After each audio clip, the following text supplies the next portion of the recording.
Selamat datang di Universitas Tikubang Semarang. Tahukah kamu, Universitas Tikubang Unisbank Semarang yang berlokasi di Ibu Kota Jawa Tengah merupakan salah satu perguruan tinggi swasta yang berbasis entrepreneurship dengan dukungan teknologi informasi dan komunikasi, memberikan kemudahan bagi mahasiswa untuk beraktivitas. Universitas Tikubang Semarang dikenal sebagai perguruan tinggi swasta berbasis entrepreneurship. Saat ini mempunyai 6 fakultas dengan 12 program studi. Fakultas dan program studi di Universitas Tikubang Semarang adalah sebagai berikut. Fakultas Teknologi Informasi dengan program studi S1 Sistem Informasi, S1 Teknik Informatika, D3 Manajemen Informatika.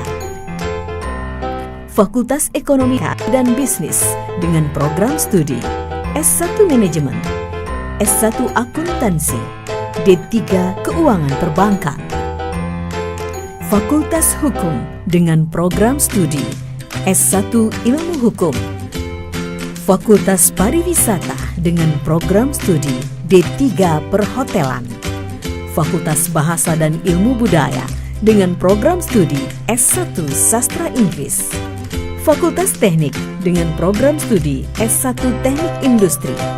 Program Pascasarjana dengan program studi Magister Manajemen, Magister Science. Dengan jalur peminatan Manajemen Pemasaran, Manajemen Keuangan, Manajemen SDM, Manajemen SDM Pendidikan.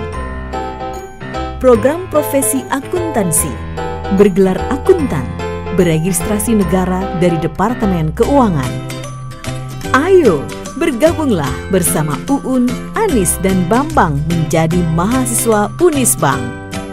Untuk informasi lebih lanjut, kamu bisa datang langsung ke kampus Mugas atau kampus Kendeng. Kamu juga bisa mengakses website resmi Unisbank Semarang di www.unisbank.ac.id. Ayo, kuliah di Unisbank Semarang.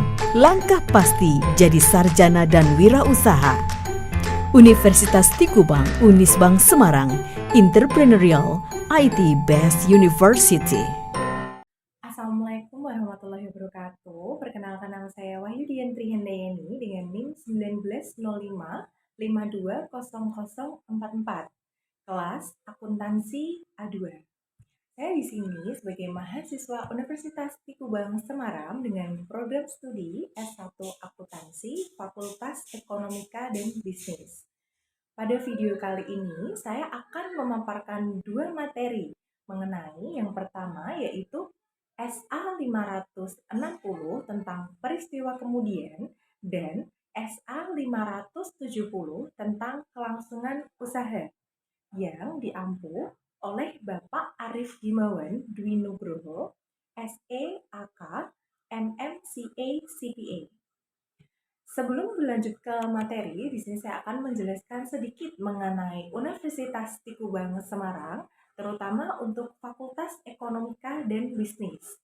Jadi, Fakultas Ekonomika dan Bisnis Universitas Tikubang Semarang memiliki 4 prodi yang ada. Yang pertama yaitu S1 Akuntansi, kedua S1 Manajemen, ketiga Magister Manajemen, dan yang terakhir Program Profesi Akuntansi atau PPAK. Untuk visi dan misi dari Fakultas Ekonomika dan Bisnis, untuk visi yang pertama menjadi fakultas terpercaya dan terpilih di bidang ekonomi dan bisnis yang memiliki keunggulan kompetitif berkelanjutan berbasis pada keuangan perbankan, berjiwa kewirausahaan, menguasai teknologi dan komunikasi, serta dapat berdaya saing secara nasional. Untuk misi, 1. Mengembangkan organisasi fakultas yang transparan dan akuntabel berbasis teknologi informasi dan komunikasi untuk mendukung good university governance.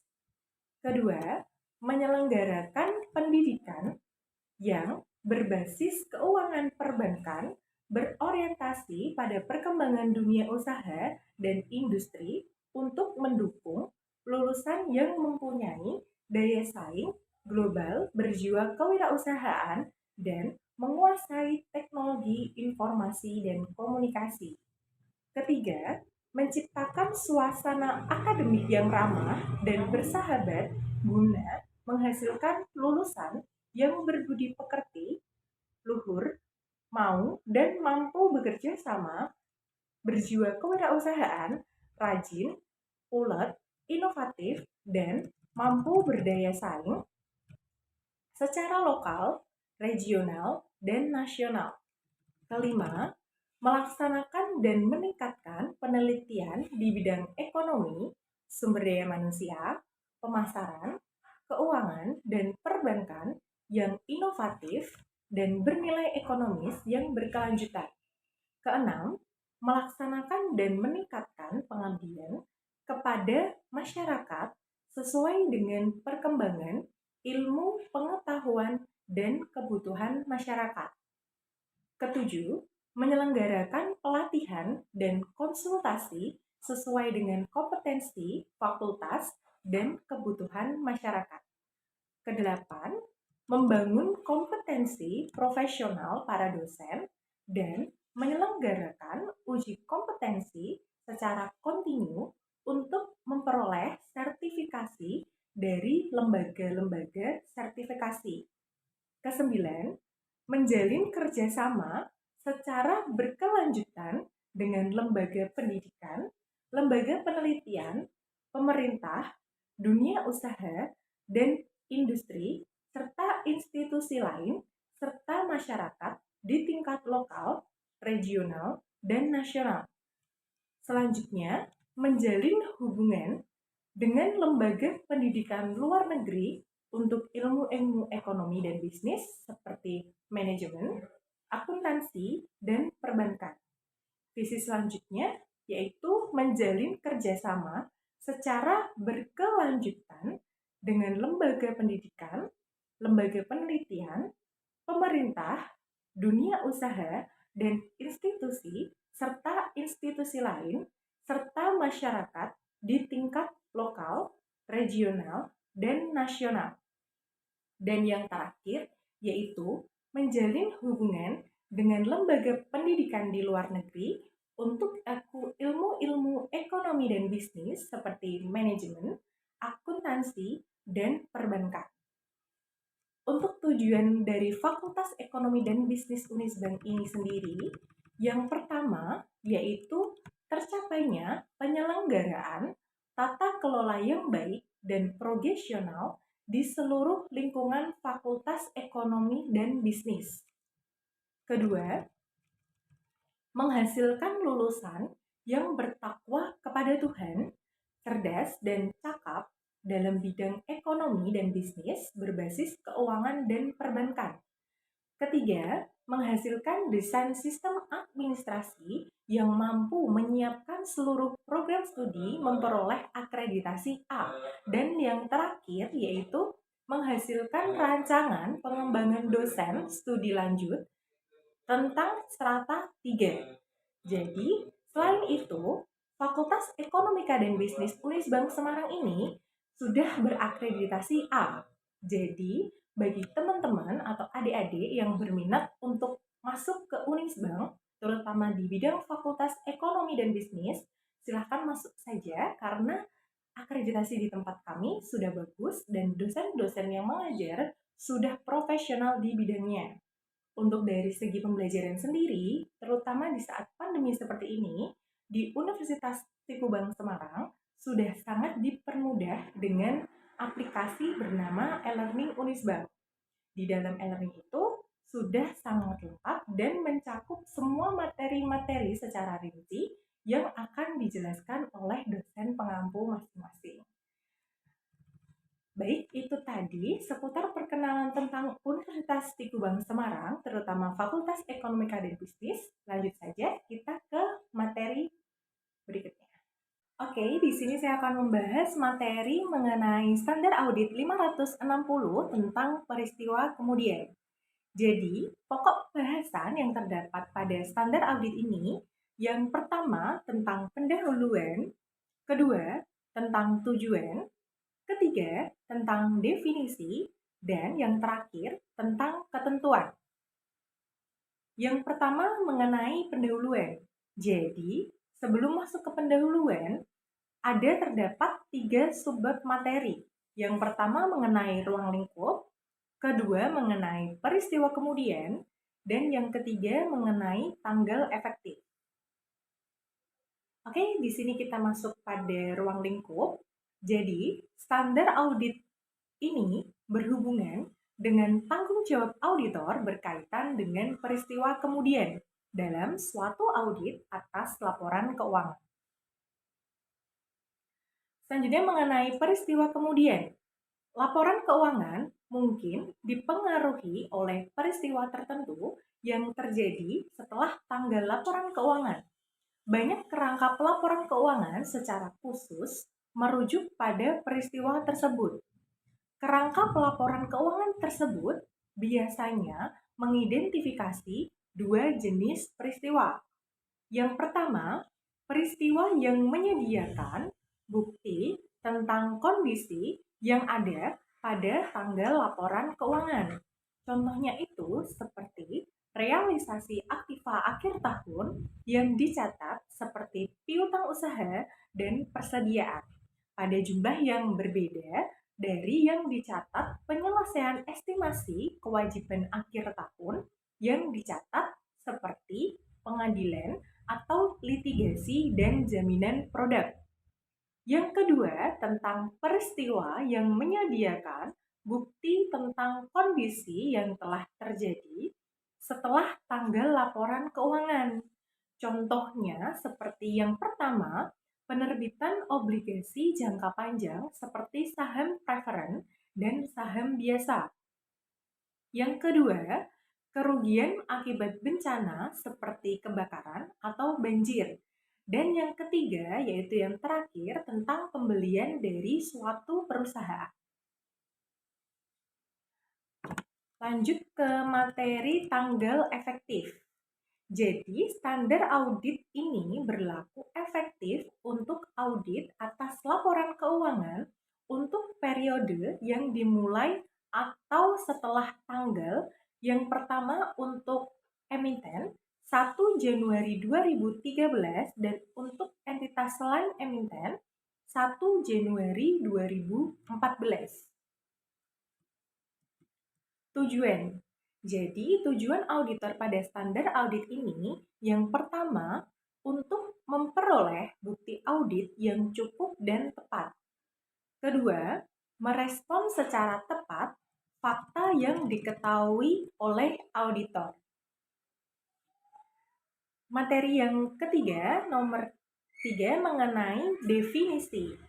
Jadi, untuk tujuan standar audit ini ada beberapa istilah yang memiliki makna sebagai berikut. 1. Tanggal laporan keuangan, yaitu tanggal akhir dari periode terakhir yang dicakup oleh laporan keuangan. 2. Tanggal pengesahan laporan keuangan, yaitu tanggal di mana pihak yang berwenang menyatakan bertanggung jawab atas laporan keuangan. Ketiga, tanggal laporan auditor, yaitu tanggal yang dicantumkan auditor dalam laporannya atau laporan keuangan berdasarkan standar audit 700. Keempat, tanggal diterbitkannya laporan keuangan, yaitu tanggal tersedianya laporan auditor dan laporan keuangan auditan bagi pihak ketiga.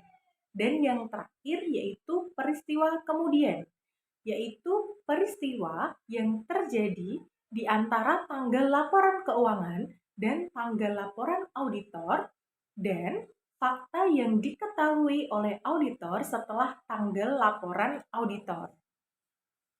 Untuk yang keempat, mengenai ketentuan. Ketentuan di sini terdapat 3 peristiwa dan fakta. Yang pertama, peristiwa antara tanggal laporan keuangan dan tanggal laporan auditor. Kedua, fakta setelah laporan auditor sebelum laporan keuangan diterbitkan. Dan yang ketiga, yaitu fakta setelah laporan keuangan diterbitkan. Mari kita bahas untuk yang pertama dulu, yaitu peristiwa antara tanggal laporan keuangan dan tanggal laporan auditor. Di sini, auditor harus melaksanakan prosedur audit yang dirancang untuk memperoleh bukti audit yang cukup dan tepat yang mengharuskan penyesuaian atau pengungkapan dalam laporan keuangan telah diidentifikasi. Auditor harus melakukan prosedur audit dan auditor harus mempertimbangkan penilaian resiko auditor dalam menetapkan sifat dan luas prosedur audit yang mencakup beberapa hal seperti yang pertama, memperoleh pemahaman prosedur yang telah ditetapkan manajemen. Kedua, meminta keterangan dari manajemen. Ketiga, membaca risalah rapat. Dan yang terakhir, keempat, yaitu membaca laporan keuangan. Dalam meminta keterangan dari manajemen, dan jika relevan, pihak yang bertanggung jawab atas kelola tentang apakah ada peristiwa kemudian yang telah terjadi yang mungkin mempengaruhi laporan keuangan. Auditor di situ dapat meminta keterangan tentang status terkini unsur-unsur yang dipertanggungjawabkan atas basis data awal atau tidak bersifat konklusif dan memiliki keterangan khusus tentang hal-hal seperti 1. Apakah komitmen baru, penarikan hutang, atau jaminan telah terjadi? 2. Apakah penjualan atau akuisisi aset telah terjadi atau direncanakan? 3. Apakah telah terjadi peningkatan modal atau penerbitan instrumen hutang seperti penerbitan saham atau hutang baru? 4. Apakah aset telah dialokasikan oleh pemerintah atau dimusnahkan sebagai contoh seperti kebakaran atau banjir? 5. Apakah terdapat perkembangan yang berhubungan dengan kontingensi? 6. Apakah penyesuaian akuntansi yang tidak lazim telah dibuat atau dipertimbangkan secara mendalam? 7. Apakah suatu peristiwa telah terjadi atau mungkin akan terjadi yang akan menimbulkan pertanyaan tentang ketepatan kebijaksanaan akuntansi yang digunakan dalam laporan keuangan? 8. Apakah ada peristiwa yang telah terjadi yang relevan untuk pengukuran estimasi atau provisi yang dibuat dalam laporan keuangan? Dan yang kesembilan, yang terakhir, apakah ada peristiwa yang telah terjadi yang relevan untuk pemulihan kembali aset? Nah, untuk dalam sektor publik sendiri, auditor dapat membaca catatan ofisial atas tindakan yang relevan dengan badan legislatif dan meminta keterangan tentang hal-hal yang berkaitan dengan tindakan tersebut, di mana catatan ofisial belum tersedia. Selanjutnya mengenai fakta setelah laporan auditor sebelum laporan keuangan diterbitkan. Di sini, jika suatu fakta diketemukan oleh pihak auditor yang menyebabkan auditor mengubah laporan auditnya dan apabila fakta tersebut telah diketahui auditor pada tanggal para auditor, maka auditor harus melakukan hal-hal seperti yang pertama, membahas hal tersebut dengan pihak manajemen perusahaan. Dan memang jika relevan dengan pihak yang bertanggung jawab atas kelola. Kedua, menentukan apakah laporan keuangan tersebut memerlukan perubahan. Dan jika hal tersebut demikian, maka yang ketiga, pihak auditor akan meminta keterangan bagaimana manajemen akan memperlakukan hal tersebut dalam laporan keuangan. Di sini, jika pihak manajemen mengubah laporan keuangan, maka yang dilakukan yang pertama akan melaksanakan prosedur audit yang diperlukan dalam kondisi atas perubahan tersebut.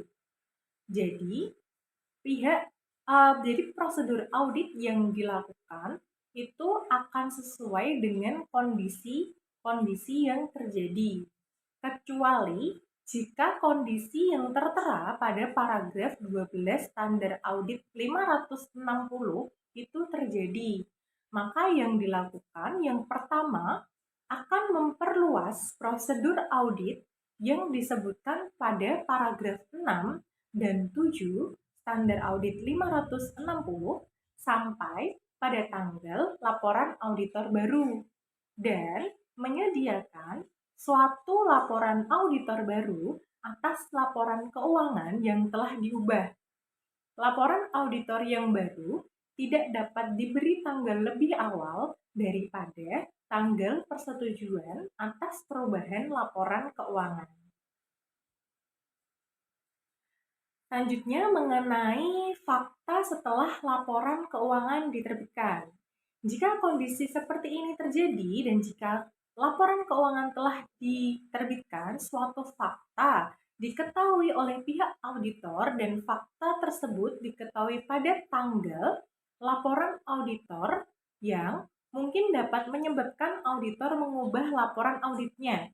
Maka, hal yang harus dilakukan oleh pihak auditor yang pertama, membahas hal tersebut dengan pihak manajemen dan jika relevan dengan pihak yang bertanggung jawab atas kelola. Kedua, menentukan apakah laporan keuangan memerlukan perubahan atau tidak.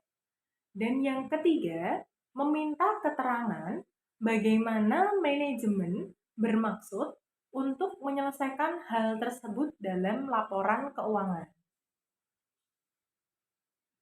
Pada kondisi jika manajemen mengubah laporan keuangan, maka yang dilakukan yang pertama yaitu melaksanakan prosedur audit yang diperlukan dalam kondisi atas perubahan tersebut. Yang kedua, menelaah tahap-tahap yang dilakukan oleh pihak manajemen untuk memastikan bahwa setiap pihak yang menerima laporan keuangan yang diterbitkan sebelumnya bersamaan dengan laporan auditor diberi informasi tentang informasi tersebut, tentang situasi tersebut.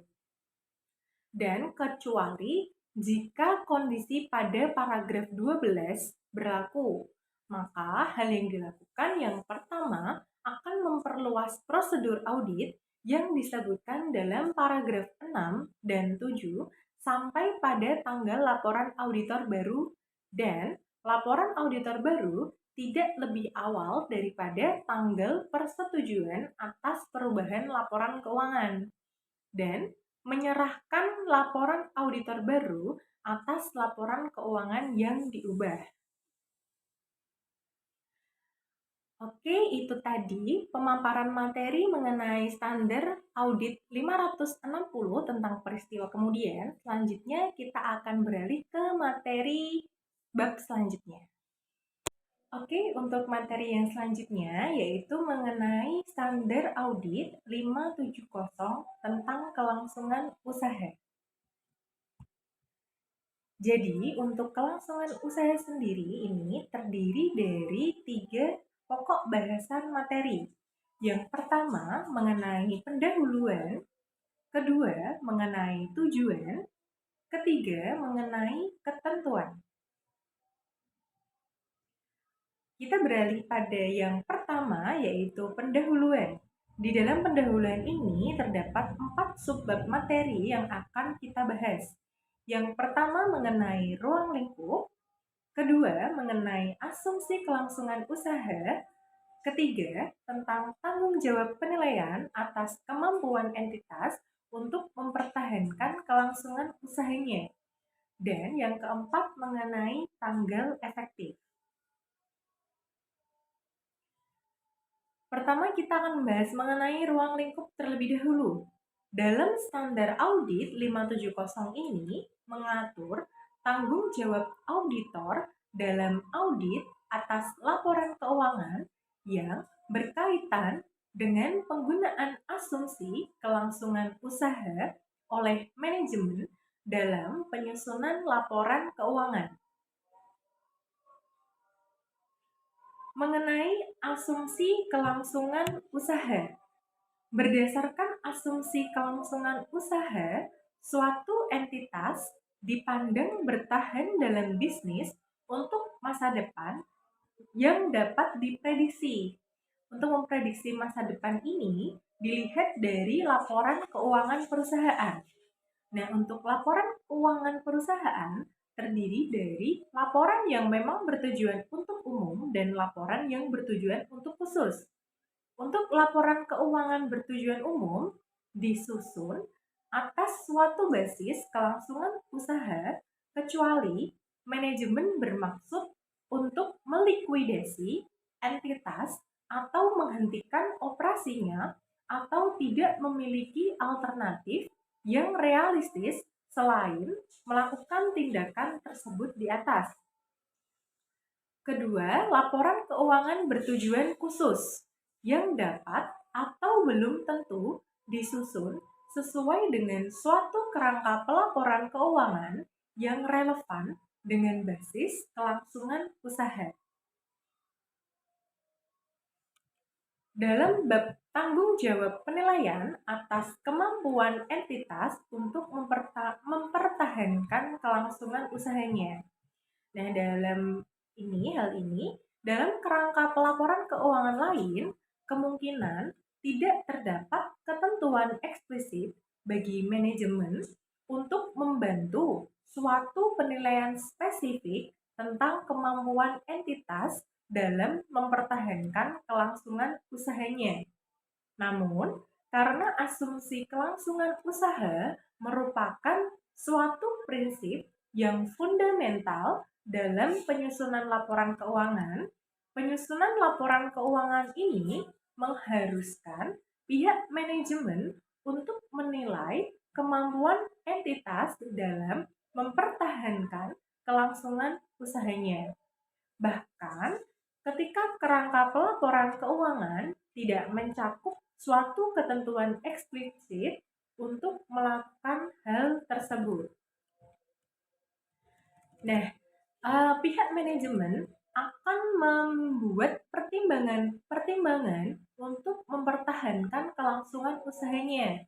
Itu disebabkan oleh beberapa faktor, seperti yang pertama, tingkat ketidakpastian yang berkaitan dengan hasil suatu peristiwa atau kondisi meningkatkan secara signifikan hasil yang terjadi.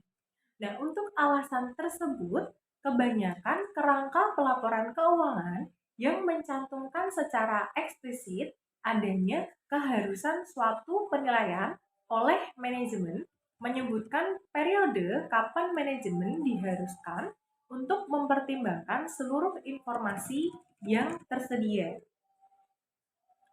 Kedua, ukuran dan kompleksitas entitas, sifat, dan kondisi bisnisnya serta tingkat keterpengaruhannya oleh faktor eksternal mempengaruhi pertimbangan tentang hasil peristiwa atau kondisi.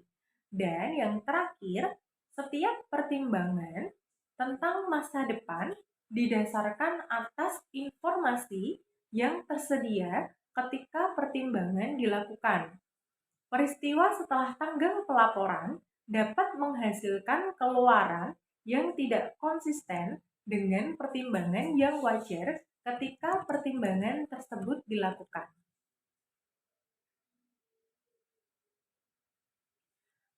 Tanggung jawab auditor adalah untuk memperoleh bukti audit yang cukup dan tepat tentang ketepatan penggunaan asumsi kelangsungan usaha oleh manajemen dalam penyusunan dan penyajian laporan keuangan, dan untuk menyimpulkan apakah terdapat suatu ketidakpastian material tentang kemampuan entitas untuk mempertahankan kelangsungan usahanya.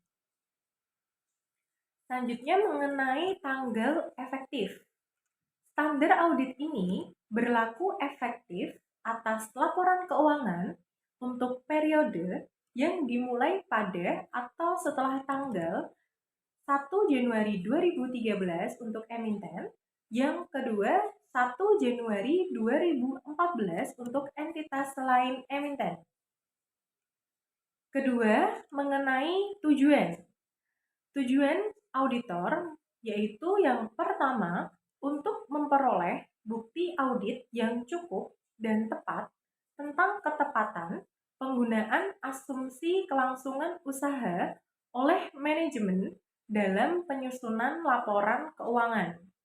Kedua, untuk menyimpulkan berdasarkan bukti audit yang diperoleh, apakah terdapat suatu ketidakpastian material yang terkait dengan peristiwa atau kondisi yang dapat menyebabkan keraguan yang signifikan atas kemampuan entitas untuk mempertahankan kelangsungan usahanya.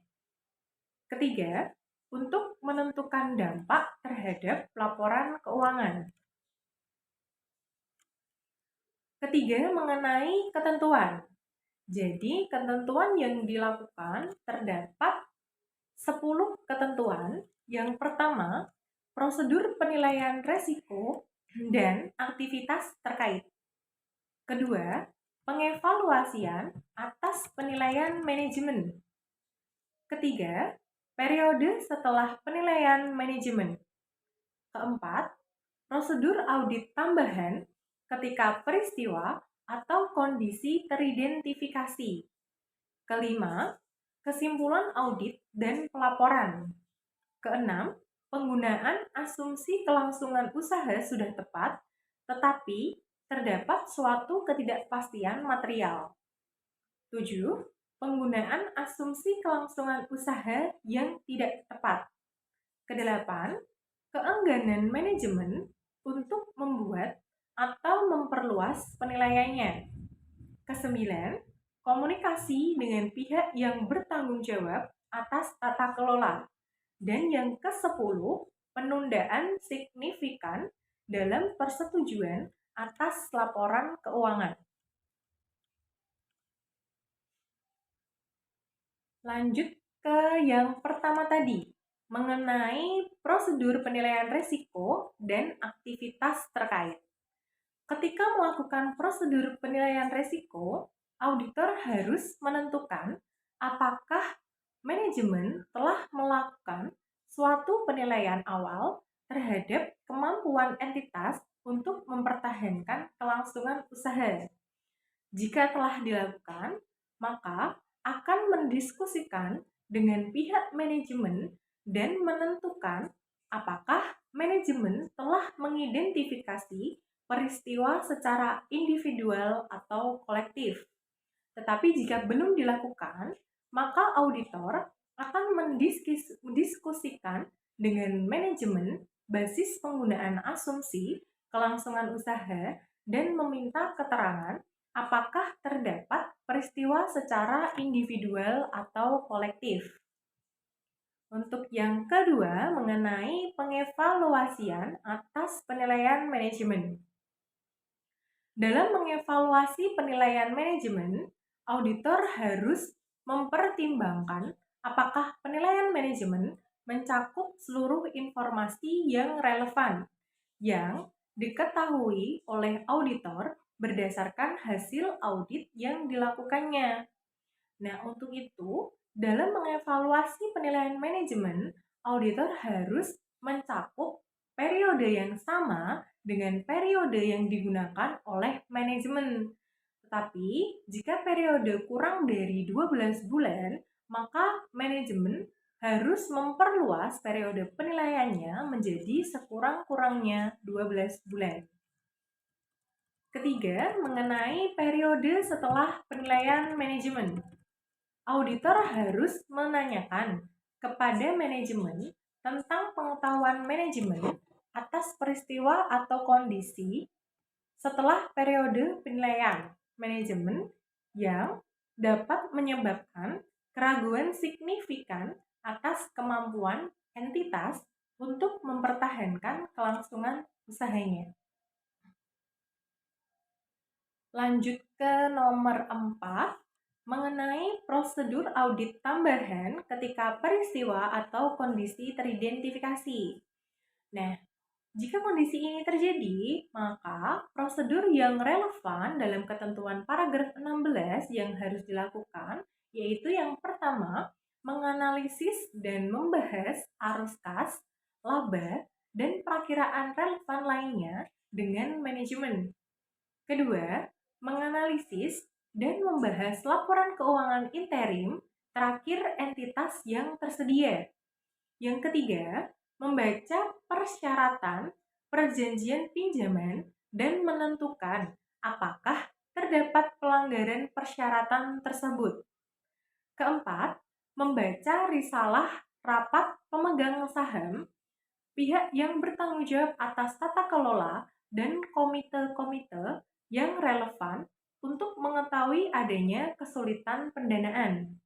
Yang kelima, menanyakan penasehat hukum atas entitas tentang keberadaan litigasi dan klaim, serta kewajaran penilaian oleh manajemen tentang hasil dan estimasi dampak keuangan dari litigasi dan klaim tersebut.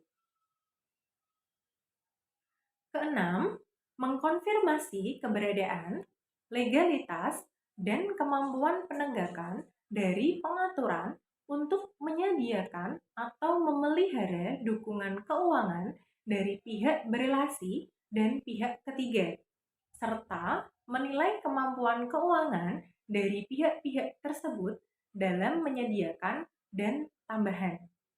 Yang ketujuh, mengevaluasi rencana entitas untuk menghadapi pesanan pelanggan yang tidak dapat dipenuhi.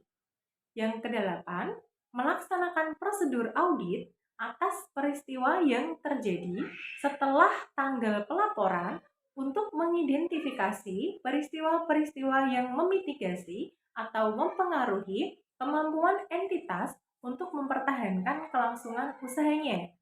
Kesembilan, mengkonfirmasi eksistensi, persyaratan, dan kecukupan fasilitas pinjaman. Kesepuluh, memperoleh dan mereview laporan-laporan tentang tindakan badan pengatur. Yang ke-11, menentukan kecukupan bukti pendukung atas penghapusan aset yang direncanakan. Untuk yang kelima, mengenai kesimpulan audit dan pelaporan.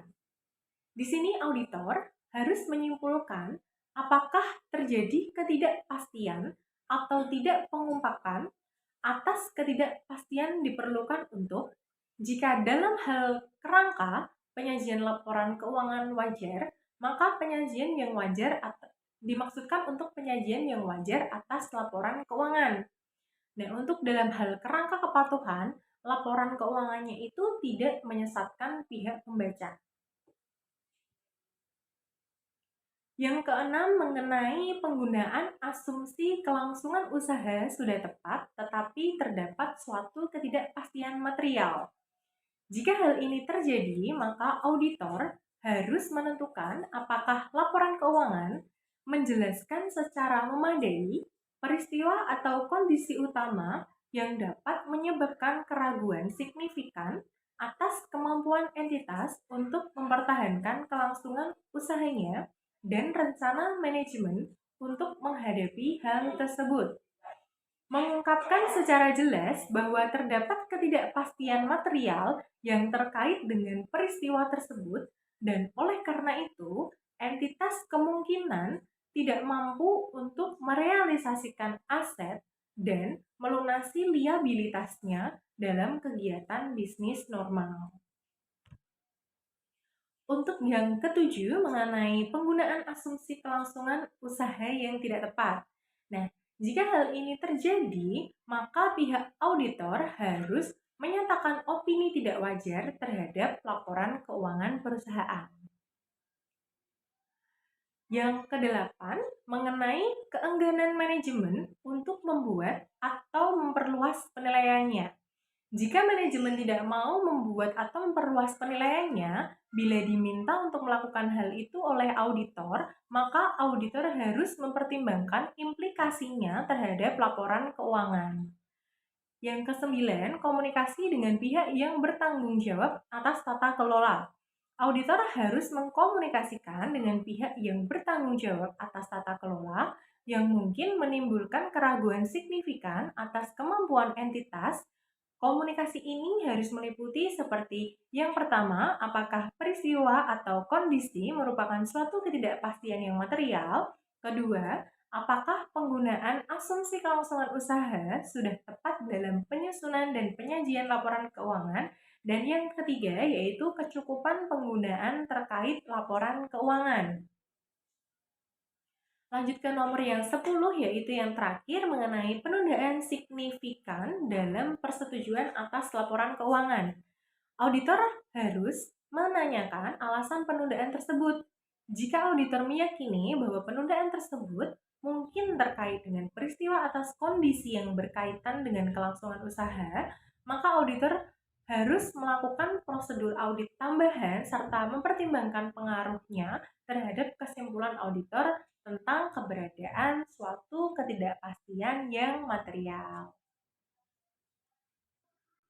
Baik, sebelum saya tutup dan saya akhiri, ada satu motivasi yang akan saya berikan kepada teman-teman. Ada salah satu pernyataan dari Jeff Bezos yang berbunyi, "Saya tahu jika saya gagal, saya tidak akan pernah menyesalinya. Tetapi saya tahu satu hal yang mungkin saya sesali adalah tidak pernah mencobanya." Jadi, untuk teman-teman dan untuk diri saya sendiri, ayo kita tetap semangat, tetap optimis, selalu berusaha, dan jangan lupa untuk berserah kepada Tuhan Yang Maha Esa. Terima kasih. Wassalamualaikum warahmatullahi wabarakatuh.